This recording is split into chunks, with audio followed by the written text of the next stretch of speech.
Pathanamthitta, Thiruvalla, Laikkad KSRTC ബസ്സുകൾ കൂട്ടിയിടിച്ചു.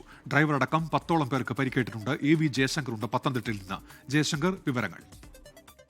ഇന്ന് വൈകിട്ട് 3:30 കൂടിയാണ് കോട്ടയത്ത് നിന്നും തിരുവനന്തപുരത്തേക്ക് പോവുകയായിരുന്ന ഫാസ്റ്റ് പാസഞ്ചർ ബസ്സും തിരുവല്ലയിൽ നിന്ന് കോട്ടയത്തേക്ക് പോവുകയായിരുന്ന ഓർഡിനറി ബസ്സും തമ്മിൽ കൂട്ടിയിടിക്കുന്ന സാഹചര്യം ഉണ്ടായത്. അപകടത്തിൽ ഡ്രൈവർ അടക്കം 10ഓളം പേർക്ക് പരിക്ക് പറ്റിയിട്ടുണ്ട്. ഫാസ്റ്റ് പാസഞ്ചർ ബസിന്റെ ഡ്രൈവർ മനീഷിനാണ് പരിക്ക് പറ്റിയിട്ടുള്ളത്. ഈ പരിക്ക് പറ്റിയ 9ഓളം യാത്രക്കാർക്ക് മറ്റ് ആരോഗ്യ ഗുരുതരമായ പ്രശ്നങ്ങളില്ല എന്നത് ആശ്വാസകരമായ കാര്യമാണ്. മറ്റൊരു വാഹനത്തെ ഒരു KSRTC ബസ് വെട്ടിക്കുന്നതിനിടയിൽ മറ്റൊരു ബസ്സിൽ കൂട്ടിയിടിക്കുകയായിരുന്നു. എന്തായാലും ഇടിയുടെ ആഘാതത്തിൽ ബസ്സിന്റെ മുൻഭാഗം ഉൾപ്പെടെ തകരുന്ന ഒരു സാഹചര്യമുണ്ട്. എന്തായാലും കൂടുതൽ പേർക്ക് പരിക്ക് പറ്റാത്തത് ആശ്വാസകരമായ കാര്യമാണ്. ഈ ബസ്സിന്റെ മുൻഭാഗത്തൊക്കെ ഇരുന്ന ആളുകൾക്കാണ് ഈ അപകടത്തിൽ കൂടുതൽ സാരമായ രീതിയിലുള്ള പരിക്കുകൾ പറ്റിയിട്ടുള്ളത്. എന്തായാലും വലിയൊരു അപകടം, വലിയൊരു തലത്തിലേക്ക്, വ്യാപ്തിയിലേക്ക് ഈ അപകടം നീങ്ങിയിട്ടില്ല എന്നത് ആശ്വാസകരമാണ്. ഈ പരിക്ക് പറ്റിയ ആളുകളൊക്കെ തന്നെ ചികിത്സയ്ക്ക് വേണ്ടി ആശുപത്രിയിലേക്ക് മാറ്റിയിട്ടുണ്ട്. ഈ KSRTC ബസ്സിന്റെ ഡ്രൈവറുടെ തലയ്ക്കും ഒപ്പം തന്നെ കാലിനും ഒക്കെയാണ് പരിക്ക്. ഇദ്ദേഹത്തിന്റെ പരിക്ക് കുറച്ച് ഗുരുതരമെന്നാണ് പറയുന്നത്. എന്തായാലും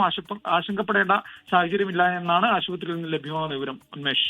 ശരി, AV ജയശങ്കറാണ് വിവരങ്ങൾ നൽകിയത്. ലോകത്തെവിടെയായാലും ഏത് സമയത്തും 24 വാർത്തകളും ഓഗ്മെന്റഡ് റിയാലിറ്റി പാക്കേജുകളും എക്സ്പ്ലെയിനറുകളും വിശദമായി കാണാൻ ഞങ്ങളുടെ YouTube ചാനൽ നിങ്ങൾക്ക് സബ്സ്ക്രൈബ് ചെയ്യാം.